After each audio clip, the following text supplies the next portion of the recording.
All right, we've got some big news coming out of Washington, D.C. about this judge that's trying to dictate to the president of the United States whether he can keep criminals and murderers in the country, and other big stories. To help me go through all that, I have a special guest, Eric Bolling. Eric, thank you so much for joining me. Thanks for having me, Stephen. Good to finally be with you. So let me give my audience some background. You might recognize Eric. He's been with Fox News and other groups. He's got a digital show. He's also got a cable news network show. He's also one of the original 5 from Fox News and has 2 best-selling New York Times books, one about President Trump draining the swamp. And we'll definitely get to that. But I wanted to get your thoughts. President Trump recently removed President Biden's presidential briefing. He then removed Hunter Biden's security detail, of which he took 18 of them on a luxury vacation to South Africa. He's now questioning whether Biden's pardons of Hunter and Liz Cheney and others are null and void. Do you think President Trump and the Department of Justice are getting ready to bring a case against the Biden family? Well, I would hope so. Again, that's the process. They first have to remove the pardons, preemptive pardons. Joe Biden promised he would never do that, certainly for Hunter, but then he did it with Hunter, for Hunter, and the rest of the family. I don't know, Stephen, if it's going to stick. I'm going to make a guess here and suggest that this question of creating a sort of null and void situation for the presidential pardons that Biden signed, or actually didn't sign, auto pen signed for him, I'm guessing it's going to get all the way to the Supreme Court. Don't know if it's going to actually hold or not, because the question will be, did Joe Biden actually sign, and if that's relevant, or did he know what he was signing, and if that's relevant or not? The bottom line is Trump is certainly raising the red flag to the people, all the people who threw lawfare at him, changed some laws, went after him different ways. And remember, in New York, Alvin Bragg took what should have been a misdemeanor and turned it into a felony charge against Donald Trump, literally changed the law in New York. There were other laws that were not applied to Joe Biden regarding documents on the federal level with Jack Smith, but then applied to Trump. So they were playing around with the law, and I think Trump was just saying, hey, 2 can play at this game, don't know how it's going to work. And I think you saw that the other night on Air Force One when he was coming back from Palm Beach back to the White House. He was on the plane, Air Force One, and the reporters, typically what happens on Air Force One, sometimes the president will come out, talk to the reporters. He gaggled on Air Force One, and they said, "Do you think this is going to last? I mean, these you're going to roll back the pardons. You think that'll work?" And he said, "I don't know. We'll leave it up to the judges." And basically, what he said to them was, "I'm going to try, but it's not going to be a hill I die on." In other words, he's not going to say it's I'm going to risk my presidency on rolling back Hunter Biden's pardon and then going after him with the full force of the Justice Department, or Joe Biden, or James Biden, or the many other people who got pardoned. It is odd, though, that an auto pen signs something as important as a presidential pardon, because my feeling is that if the president doesn't know what he's signing and some auto pen is signing it, then anyone could put a pardon in there for any nefarious reason. What if a staffer got paid $1 million for a pardon, and they stuck one of those names in? I think there's several thousands of people who got pardoned. They stuck a name in there and an auto pen signed it, and Joe Biden, being as cognitively declining as he was, may not even notice the name. There's so much room for error. So maybe it does stand. My hunch is the Supreme Court will make a call on it. Now, they may find out that they sent a list of names and they said, Biden, look over all of them, sign the bottom that you saw them, and then we'll auto sign it. And then my guess is the Supreme Court would uphold the pardons, but we'll see. Yeah, my guess is they're going to just have to show some kind of paper trail back to the president himself. What are your thoughts on when it comes to Secret Service? Typically, a president's child under the age of 18 is kept protected, but now we're finding out Ashley Biden had upwards of a dozen Secret Service.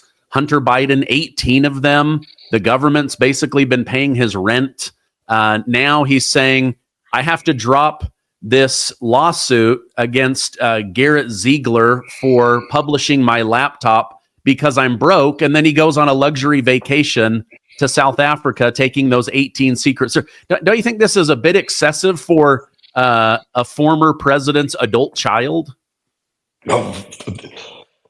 Joe Biden, the Biden family has used the American taxpayers' money as their personal ATM machine, their personal travel agent, their personal everything. And it doesn't shock me. Of course, yeah, it's beyond egregious. I don't know if it's criminal. I would hope it would be, but I'm not sure if it's criminal, but certainly egregious. They've bent the rules every which way. Biden's not the first one to do it. Let's be honest. They're on both sides of the aisle. People, presidents, staff, cabinet members have been using Secret Service probably beyond the letter of the law of their ability or what they're supposed to be using it going forward. I remember, I'm not going to say who it is, a Republican, good friend of mine, a senior staffer for a Republican president, one of the major advisors, came to my house. I invited her over with her husband, came to my house, and they showed up with 3 SUVs filled with Secret Service. And she was important, but she wasn't that important. And I was just thinking that every member of the presidential upper level administrations throughout the years were having, 7, 8, 10 people taking them everywhere they go. It was a Sunday afternoon. They came over for brunch. And I was like, we are being bled. The American taxpayer is being bled because who doesn't want 3 Secret Service SUVs, sit in the back, have them chauffeur you anywhere, travel 100 miles an hour. It's an amazing way to travel. But we, the taxpayer, are picking up the cost. Hundreds and hundreds of millions, if not billions of dollars are being spent on the families of ex-presidents, just driving them around. Yeah, listen, you don't want the risk of being the family of an ex-president, then don't be president. Don't put your family in that position. Yeah. Elon Musk recently told Joe Rogan that President Biden's purposeful flooding of the country with illegal immigrants was a long-term play to gain more seats in the House, to wipe the swing states out so that those didn't exist anymore, and to import new voters. Your thoughts on his comments to Joe Rogan? Yeah, he's not wrong. This is something we've been saying for the better part of 30. I've been doing television for 20-something years. We've been saying it since day one. The reason why Joe Biden, Barack Obama, Alejandro Mayorkas, Kamala Harris, Chuck Schumer, the rest of the Democrat Party never attempted to secure the border is because they were seen as the party that would get the votes of the folks that were coming over here illegally. They're the one protecting the illegals. It was always going to be that way, and they just never even tried. They didn't even try to hide it over the last 4 years. Mayorkas, disgusting human being, that he should be in jail. Anyone who died at the hands of an illegal who came across the border, that family should absolutely go after Mayorkas for saying, no, in front of Congress, under sworn testimony, the border is secure. It wasn't secure. It's never been secure for the last 4 years. Secure now. We can show how it's secure now versus when he was there. I think he has blood on his hands. I think he should be tried for an accessory to murder. I really do. I think it's that bad. They were always going to be, anyone who came over here illegally were always going to be a Democrat voter, because those are the people who allowed him in. Those are the people who, in California, who've given them driver's license, who've given them in New York a place to stay, in every sanctuary city, a credit card with an EBT card for food and shelter. Literally until Mayor Eric Adams in New York found God. Oh, I'm sorry, did I say found God? I meant until he was being investigated by his own party. But up until then, you could live as an illegal in a high-rise luxury hotel equipped with a gym, a business center. All your meals were paid for as an illegal. And meanwhile, the person, there are people working there, American citizens or green card holders who are working in this hotel, cleaning the hotel rooms of illegals who weren't working, who are there illegally and not working, while these poor folks who are at their mercy, at their service, doing all the work. It was an insane situation. Again, Democrats have such horrible policies. I mean, you go back 20 years, you listen to Bill Clinton talk, and even though he's a Democrat, he made some sense. He almost sounds like a current Republican. We need to secure the border. We can't have illegals, running through our cities. Bill Clinton signed a crime bill that made 3 strikes you're out. It incarcerated a lot of bad guys. But that was a 20-year ago Democrat Party. Now the Democrat Party represents something else. Let them come in. Let them do what they want. We'll pay for it. Let trans dudes hurt girls in women's sports. Let trans dudes basically junk hanging out, do parades in the middle of the street with little kids watching. The Democrat Party really lost its way over the last 6 or 7 years, and they're really paid the price for it in 24, probably in 26 as well, and hopefully in 28. Yes. Oh, hopefully so. Kimchi has also been shown to reduce risk of obesity and promote smaller waistlines by curbing appetite and naturally boosting your metabolism. Today, you can get an exclusive offer by clicking the link below. Just use code Gardner for 25% off your entire order. Or for an even better deal, call my friends at Brightcore today for up to 50% off your order and free shipping. That's right. Just give them a call at 888-908-4425. It's going to save you more money and you're going to get free shipping. All right, give them a call right now. I completely agree with what you're saying. I saw yesterday that the Democrat Party, their popularity is the lowest it's been since the party's existence. Is this because instead of doing what the majority of Americans want, they're doing what the minority of Americans? I mean, I feel like they're picking the very, like, if there was a pie chart, they're like, oh, the very slimmest piece of pie. That's the one that we're going to focus all of our attention on. And it's the one that most Americans don't care about. Flooding the country with illegals, the transgender, trying to trans children. Now this judge trying to block President Trump from getting murderers out of our country down to El Salvador. Are they just purposely picking the crappiest policies to run on, or did they just not see it?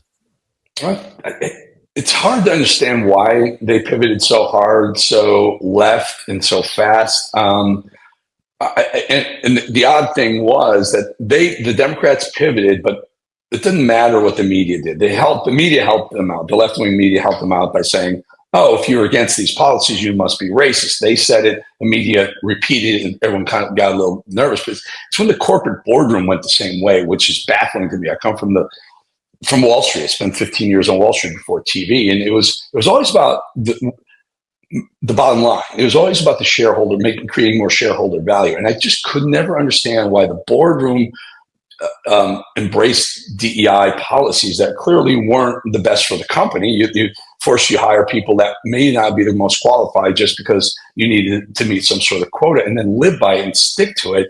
And the boardroom really helped out the Democrat Party, because when Coca-Cola or Disney, or in the case of Bud Light, when they went woke and they went that far, they thought they had the culture on their side. Andrew Breitbart is a friend of mine. That he died in 2004, a good friend. He and Steve Bannon, who I'm extremely close with. I do a show with him every day. Those are the two forefathers, the founding fathers of the populist MAGA movement. And Breitbart coined a phrase, politics are downstream of culture, meaning culture happens and politicians see what's going on in culture and they change the laws to fit what's going on in culture. So culture started to change. People got a little bit more liberal, a little bit more progressive. Hair colors became different. They started pushing the envelope, tattoos, piercings. I got tattoos, so what? But then lawmakers started saying, oh, maybe we support these diversity initiatives. And then the corporate boardroom jumped on board saying, yeah, we do too. Bud Light, yeah, transgender Dylan Mulvaney is going to be our spokeswoman. It's a dude, it's a man, and they paid the price. I think that was one of the inflection points. Trump came along after losing in 2020, came along and saw that and it's like, maybe this is our time. Maybe they went too far, and I'm going to really press the metal the opposite way, go full on board, pro-America, pro-MAGA, populist. None of the BS about trans naked dudes walking in the street with little kids watching, or those the trans drag shows in schools. I mean, it was insanity. They went so hard, so fast. Trump saw it, went too far, took the other side, and went heavy on it. I think they really miscalculated. And now, as in hindsight, all these big corporations that were so diverse are now pulling their diversity programs for good reason, because they were never good for the bottom line anyway. Yeah. I don't know if you saw this or not. I know you've been preparing for your own show, but it looks like this Judge James Boasberg, who is opposing President Trump getting these gang members and killers out of our country. It looks like his wife has been receiving USAID money for an NGO that does abortions. And the daughter also works for an NGO that receives millions of dollars from USAID, specifically to fight to keep illegal immigrants in the United States of America. Any conflict of interest where your wife and daughter are making, nice salaries off of the American people doing the thing that you just ruled on? Yeah, total conflict, obviously. Not worse than Judge Merchan in New York overseeing the Trump case, where his own daughter was making the company that she was either a partner in, I think she was a partner in, making literally millions of dollars from Democrat operatives. And so her best interest of her clients were, if her father ruled that Donald Trump should be in jail, and there was a massive conflict of interest there. To say that there's conflict of interest with USAID is, the understatement of all time. Everything USAID is about has been proven to be just some sort of slush fund for Democrats, criminals, and thieves, scoundrels, to be milking the taxpayer for more money. You wonder why a lot of the aid packages were going where they did. They're now, in hindsight, we're learning that these aid packages would be sponsored by, let's say, Chris Murphy in Connecticut. A couple $100 million would go to Ukraine or wherever, even through USAID. And then all this business activity in his district would be given back in the form of either straight up financing of companies in Chris Murphy's state or district. And it's a payback. It's a Ponzi scheme, not necessarily a Ponzi scheme, but certainly a quid pro quo, which is illegal, and especially quid pro quo when it comes to taxpayer money. So nothing shocks me.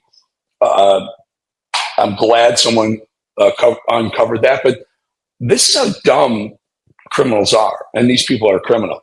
They think they're not going to get exposed and caught within 48 hours of this judge ruling stupidly that we can't send back criminals. Meanwhile, I see the same guy who would say, bring in criminals, it's against their rights to stop them. I mean, think about how backwards that is. Yeah, not a shocker there, but I'm glad you brought that up. I'm sure it's going to be everywhere soon. Yeah, it will. It came. I read it just before we hit record. So another thing that I saw, speaking of USAID and money laundering and stuff, Elon Musk went on to Senator Ted Cruz's podcast, and he said that as more details come out, names are revealed, the NGOs are dug into. He said, we're going to find a lot of these are fake NGOs.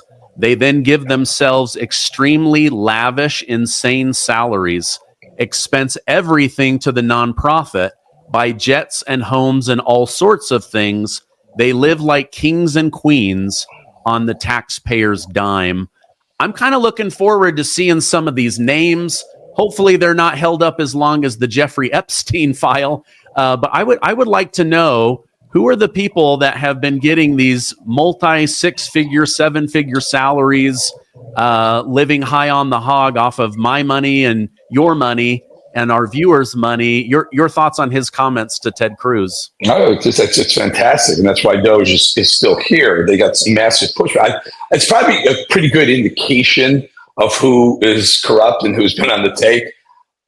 If you just roll a camera in front of the USAID offices, when the first thing Musk did was go after USAID, and I think it was Jamie Raskin, Congressman Jamie Raskin, there was Maxine Waters, there was Jasmine Crockett there. So these are folks who are probably going to end up having their fingerprints on some money that was illegally gotten. I'm going to say probably, so no one sues me or you, Stephen. But I've been doing this a long time, and usually the loudest opponents of something that everyone should be for, saving taxpayer money from misuse, fraud, and abuse. Those are the folks who are usually trying to keep the illegal activities under wraps because their DNA is probably all over it. Likely, probably, maybe.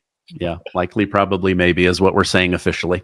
So, I agree. When the reaction is anger towards shutting down the fraud versus anger towards discovering it, that's like a telltale sign. And all Democrats, all Democrats. You notice that there was not a Republican out there going, "Damn, don't shut down, don't stop this wonderful USAID humanitarian aid." By the way, very, very, very small percentage of the money that USAID recently has been doling out is for humanitarian efforts. Most of it is for pet projects, again, sponsored by various politicians, Democrats mostly. Yeah. You wrote a book about draining the swamp, essentially, and what Trump needed to do. Do you think he's following some of the things that you recommended? Do you think that they're doing a good job? Do you think he's going to have the full 4 years to do this? Or are we going to see a flip in the House or the Senate in 2026? So I wrote the book in 2017. I wrote one in 2016. The second book was 2017, Drain the Swamp. And it was aspirational, I'll call it that, aspirational. Now, if you go back to my history, I was the founding member of The Five on Fox way back in 2011. It was July of 2011 that we started The Five, and I was there for the first 6 years, center seat. I wrote it because I was pro-Trump from the very beginning. I was the only one on that panel who was from day one pro-Trump. I was probably one of the first ones at Fox to be pro-Trump. Sean Hannity, dear friend of mine, was probably second, but he was Ted Cruz prior to jumping over to Trump, which happened quickly. But the rest of them weren't really pro-Trump until he won. Then everyone wanted to get Trump, the president, on their shows, and they all became Trump supporters. But anyway, the point I'm trying to make is I was pushing for Trump when he was Trump the businessman, when he was Trump the host of The Apprentice, because he was a businessman. He was a successful businessman. I wanted to see it. What I didn't recognize at the time was how entrenched politicians and politics were in DC. I thought Trump could come in and drain the swamp in 2017. Wrote the book. He wasn't able to do it. He's great, but he wasn't able to do it. He didn't know enough people. He didn't know his way around the room well enough the first time around. In a weird way, Trump losing in 2020 was the best thing that could happen to Trump and America, because it really pissed him off. It really made him mad. And winning in 2024, he came out of the box, knowing the rules and the ropes from the first time, not being able to take advantage of them because he didn't have the right people in place. He didn't know enough people. This time he knew enough people. He knew the rules. He knew how to play the game. And he just came out of the box. They call it in baseball, I used to be a baseball player, they call it piss and vinegar. It just means you're just ready. And he's just doing exactly what he probably felt he was doing or thought he could do the first time and just couldn't get it done. But this time, this is what's draining. He is draining the swamp now. My book was a couple years too early, 7 years too early, actually. Yeah, you were ahead of your time on that one. But I think, I don't know that he'll be able to drain the whole thing, but I think we're going to see enough come down that we're all pretty disgusted by what's below the surface there in DC. Okay, final question, Eric. I appreciate you coming on. I read something scary today. A new CNN poll showed that the most liked and trusted Democrat right now is Alexandria Ocasio-Cortez. Does this shock you? I mean, I was caught off guard. I thought it would have been somebody else, but it's AOC.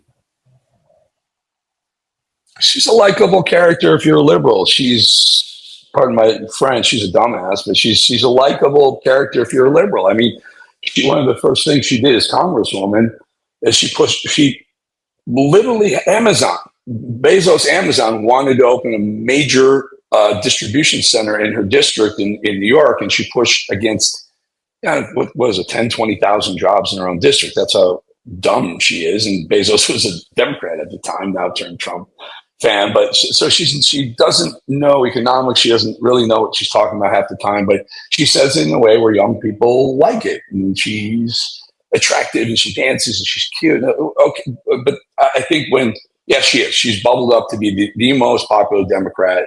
Now Kamala Harris is too.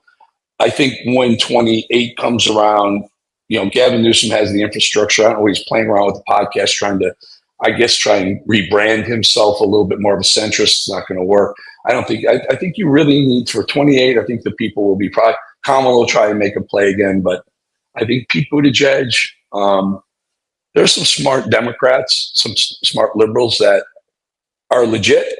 I don't think J.D. Vance or let's say Ron DeSantis will have a problem with any of them, but it's not going to be Jasmine Crockett or AOC.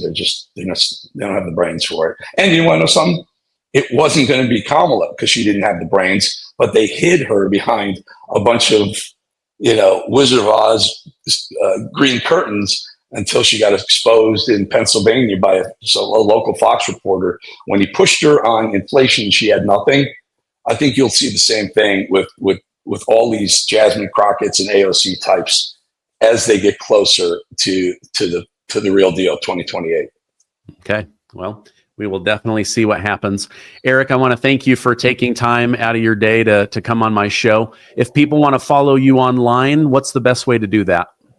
You can follow me, Eric Bolling, on X, but the show goes X, YouTube, goes Rumble. And also, interesting, Fox Corporation bought the digital footprint. You find it in all those places and everywhere else Fox Corporation posts digital, but I'm also on Real America's Voice, Roku, Pluto TV, Dish satellites. It's everywhere. Just look for Bolling with an exclamation point.